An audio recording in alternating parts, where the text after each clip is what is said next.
4 సంవత్సరాలుగా special status ఇస్తాం తీపి కబురు వస్తుంది అంటే 2 లడ్డూలు ఇచ్చారు. ఏం నాయనా లడ్డూ తింటావా అని. అరే ఒక 3 సంవత్సరాలుగా మీరు ఇచ్చిన ఈ పాచిపోయిన లడ్డూలు ఎవరికి కావాలి? మీ లడ్డూల కంటే మా బందర్ లడ్డూలు చాలా బాగుంటాయి కదా. మన కాకినాడ తాపేశ్వరం కాజాలు ఇంకా బాగుంటాయి కదా.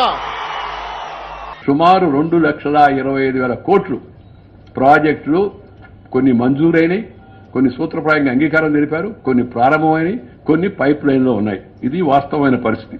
దీన్ని కొంతమంది ఎగతాళి చేస్తున్నారు. కొన్ని పాచిపోయిన లడ్డులని. నాకు డబ్బు లడ్డు ఎప్పుడు అవుతుందో నాకు తెలవదు, డబ్బు పాచిపోదు నాకు తెలిసి. ఎవడన్నా దాచిపెట్టుండి వేరే రంగులో పెట్టుంటే అది దానికి ప్రమాదం ఉండేట్టుంది. నేను చంద్రబాబు నాయుడు అడిగాడు పెద్ద నోట్లన్నీ రద్దు చేయండి అని. పాచిపోతాయి తర్వాత. ఎవరన్నా అలా అఫిషియల్గా కాకుండా అనఫిషియల్గా తీసుకునేవాడు ఎవరు ఉంటే పాచిపోతాయి, వాళ్ళకి భయం ఉండొచ్చు సహజంగా. కానీ మేము ఇచ్చే డబ్బు అంతా పాచిపోదు, వైట్గా ఉంటుంది. ఎందుకంటే గవర్నమెంట్ది కాబట్టి. దాన్ని ఉపయోగించుకుంటే అవి 2 లడ్లు అనుకోండి, దాన్ని ఏమన్నా పోల్చుకోండి, దాన్ని నాకు అభ్యంతరం లేదు. కానీ ఇంత అభివృద్ధి బహుశా ఈ దేశ చరిత్రలో ఏ రాష్ట్రానికి ఏ ప్రభుత్వం ఎప్పుడు ఇంత తక్కువ సమయంలో ఇవ్వలేదు. నిన్న కూడా మాట్లాడారు కొంతమంది Polavaram project central government. Yes, నేను ఇప్పుడు ఇస్తాను.